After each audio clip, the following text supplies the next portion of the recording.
නැගෙනහිරේ උන් බලාගෙන ඉන්නේ 13න් ඒගොල්ලන්ගේ වැඩේ කරන්න. මම මෙතනදී කියනවා 13 දෙනවා නම් 13ට වැඩිය 13ට වැඩිය ඌව පළාතේ වතුකම් කරුවා ඌව පළාතේ මිනිස්සු බදුල්ලේ මිනිස්සු නුවරඑළිය මිනිස්සු වෙනුවෙන් වැඩක් වෙන්න ඕන. මේවා ඊට වැඩිය දුෂ්කර මඩකලපුවට පාරවල් හයිවේ පාරවල්. නැගෙනහිරට හයිවේ පාරවල්.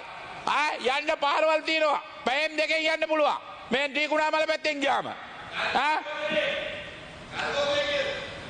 ඒක ගැන මම කතා කරනවා මේ ඔබතුමා වැදගත් කෙනෙක් හැටියට මේ රටේ පිළිගන්න දේශපාලඥයෙක් මොන පක්ෂයේ වුණත් මොන ජාතියේ වුණත් පොඩක් ඉන්න කතාවට වුන්කන් දෙන්න. ඔබතුමා කාලේ අවසාන කතාව 2:50ට වැටෙන්න එපා. ඔබතුමා ඉගෙන ගත්ත මිනිස්සුන් ඉංග්‍රීසියෙන් කතා කරනවා දෙමළෙන් කතා කරනවා සිංහලෙන් කතා කරනවා දක්ෂ මිනිහෙක්. නෑ 2:50ට වැටෙන්න එපා. රෙන්න අම්බදක පොඩ වෙනවා. ඒ නිසා මම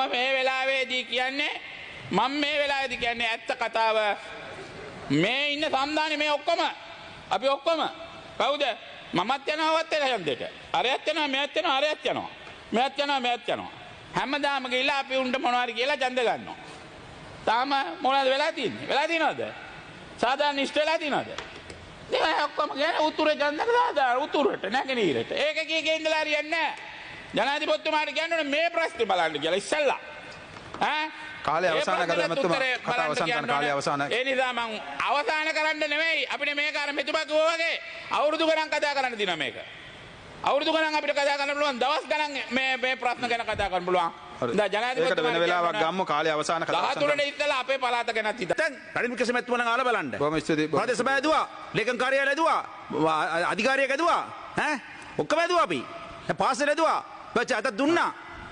හැබැයි ඉවර නෑ කාලේ අවසාන මන්ත්‍රීතුමා ඒක ඉවර නෑ තවත් කරන්න තියෙනවා අපි පටන් ගත්තා ගමන පටන් ගත්තා දැන් නැත්තම් රනිල් වික්‍රමසිංහ කියලා මාත්‍ය රටේ ඉන්නවා එලගාලා බලන්න මුලස්නුරේ මන්ත්‍රීතුමනි කෙටි මොකද ඉතා කෙටියෙන් අපි මේ ගරු ඇමතුමාට චාමර සම්පත් ඇමතුමාට විතරක් පොඩි දෙයක් කියන්න ඊළඟේ තමුරස කච්චි මාන් නියෝජනය කරන පක්ෂයේ 1949 පක්ෂයේ බිහි වුණේ ඇති කරේ මේ වතුකර දෙමළ ජනතාවගේ ප්‍රජා අයිතිය අහෝසි වීමත් සමග තමයි ඒක නිසා මේ පක්ෂයේ එදා සිට අද වෙනකල් දිගින් දිගටම වතුකර දෙමළ ජනතාවගේ අයිතිවාසිකම් ගැන පෙනී සිටිනවා ඒ වගේම ප්‍රජා අයිතිවාසිකම් අහෝසි කරේ ශ්‍රී ලංකා නිදහස් පක්ෂනේ මම ඩී.එස්.එන්.ගේ මහත්තයා අපුම් කරේ ඒකයි කිව්වේ සීදරම්